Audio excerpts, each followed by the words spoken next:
Қазақша контентті қолдап 1000 подписчикке жеткізу үшін подписация бөлімін басуды ұмытпаңыздар.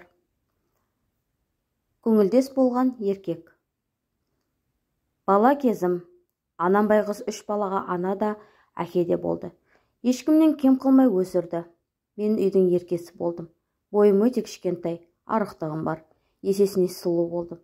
Бірақ құр сұлулықта не пайда, басқалар сияқты бақытты бола алмадым.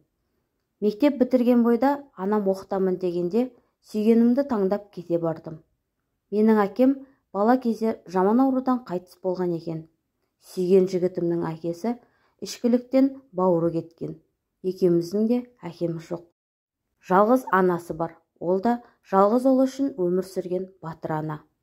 Сүйген жігітім менен 1 жас қана үлкен. Ол 19 жасында, ал мен 18 жасымда отбасы құрдық. Енем алтын кісі, өз қызындай қабылдап, құрбы секілді сырласамыз. Менің анам мен енем жақсы араласты. Анам қарсы болса тыңдамай, сүйген жігітіме тұрмысқа шығып кеттім. Оқу емес, отбасыны таңдадым. Өйткені күйеуімді қатты сүйдім. Ең өкініштісі, соның бәрі бекер болды. Сүйіп қосылған күйеуіме бақытты өмір сүріп жаттым. Арамызда 4 бала дүниеге келді. Күйеуім қатты қызғаншақ болды. Сол үшін ешқандай жұмыс жасамай, тек үйде отырдым. Күйеуімді хан сияқты күтіп, барлық жағдайын жасадым. Енем сол үшін мені қатты жақсы көрді. Сол бір үйдің барлық тірлігінен қол тимей, өзімді ұмыттым десем де болады. Бар уақытым бала бағу үйдің бітпейтін тірлігі. Енемейде болса да, әйтеуір үйдің тірлігі таусылмайтын. Арада 7 жыл өтті. Баяғы сүйдім дейтін күйеуім қатты өзгерген. Күйеуім мектепте күзетші, өзіне қатты қарайтын. Мен күйеуімді тап-таза етіп, жас жігіттерше қымбат киімдерді әкеп беретінмін. Өзіме келгенде мен үйде отырған әйелмін, маған кім қарайды, арзан халатта болады дейтінмін. Одан да балаларға күйеуме алайын деп, өзімді солай бағалайтынмын. Мектепте жұмыс жасайтын күйеуіммен 10 жас үлкен жас, 5 баласы бар жесір күйеуімді өзіне қаратып алады деген ойды ойлаудың өзі мүмкін емес жағдай болатын. Ол мұғалім, әрі көрші, әрі баламның сынып жетекшісі еді. Көрші, күйеуім жоқ әйел, баланың сынып жетекшісі деп, мен байғұс ол әйелді апайлап үйіне барып, көрші келінді қызметімді атқарып жүрдім. Күйеуімді жиі шақырып, жұмыстарын жасатып жүрген еді. Сөйтсем күйеуімнің басын айналдырып жүрген екен. 7 жыл бойы қол көтермеген күйеуім себепсіз ұрып жіберді. Болмайтын нәрсеге бола, балаларға дейін қол көтеріп, тіпті өз анасын итеріп, жазым ете жаздады. Ұзамай күйеуім үйді сатып, ақшасы маған бер деп, өз анасына ашулана ұрыс шығарды. Үй анасының атында ескі шаңырақ. Бұны қайдан шығардың сен бала? Үйді сатып қайда тұрамыз деген анасына. Бұл менің үйім. Мен кетемін. Сендерден әбден жалықтым. Сүйгеніммен бірге тұрамын. Мына сөздерге енем екеуміз сенер-сенбесімізді білмей таңырқап қалдық.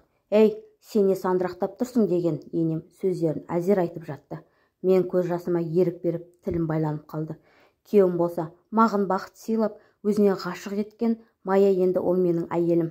Үйді сатып, өзім сол үйде тұратын боламын. Оның балалары әкесіз өспеуі керек.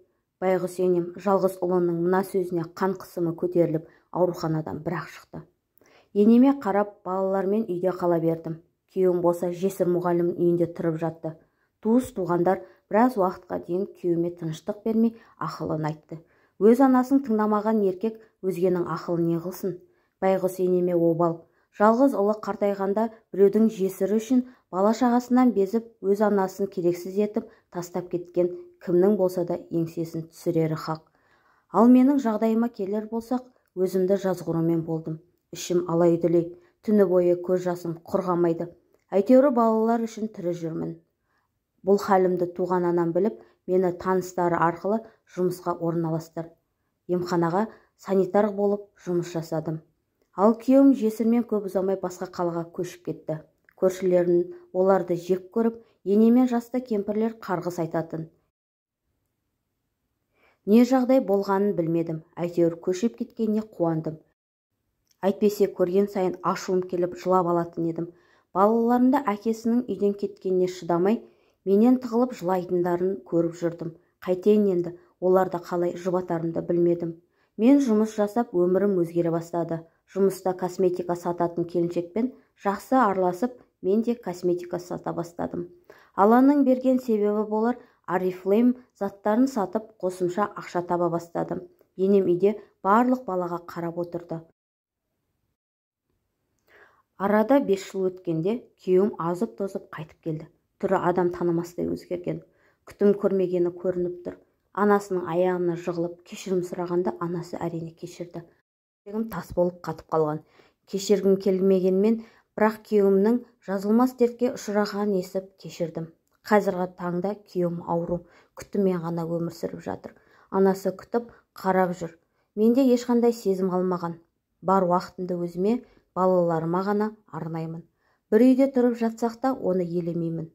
Кейде жалынышты көздермен қарағанда мен өзімді бір түрлі сезінемін. Бәлкім кешірермін деп өзімді қанша көндіргім келсе де, кезінде сенен жалықтым деген есіме түссе, ашуым келіп, қайта қатайып шыға келемін.